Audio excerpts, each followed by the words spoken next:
Hello mga be! Jackies at Agase!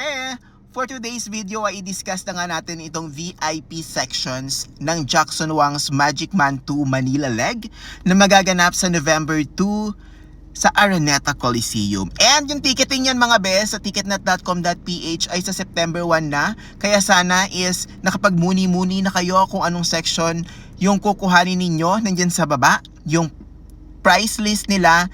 So, Gora Bells na sa September 1, ha? Okay. Ayun na nga, pagdating dito sa VIP sections, meron tayong dalawa, the VIP Magic 1 at yung VIP Magic 2. Anong meron sa mga VIP sections? Simulan natin sa VIP Magic 2 package. Kita niyo yung extended stage, di ba? Tapos nakapaligid doon yung standing section, itong dalawang VIP. So, nasa outer part, itong VIP Magic 2. And aside dun sa standing ticket nyo, VIP standing ticket is meron din kayong perks for the VIP laminate and lanyard and other VIP memorabilias na nandiyan sa ating screen. At ang pinakabongga dyan, syempre may access kayo for the sound check. I love it. Syempre kayo yung unang makaka-experience kay Jackson Wang. Ganon.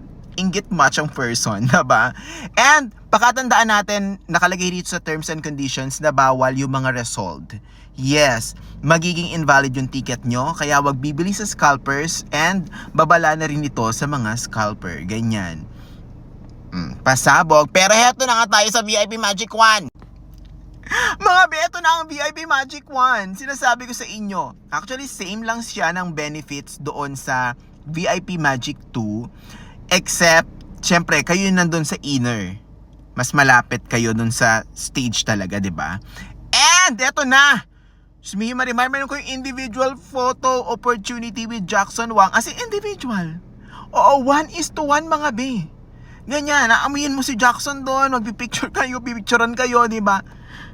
Ang syaya. Ang syaya noon. Kaya doon sa mga ultimate jockeys dyan in Agase, I think this is really for you. 1:1 photo. Hoy, September 1 ay ticketing ha! Don't forget, ticketnet.com.ph.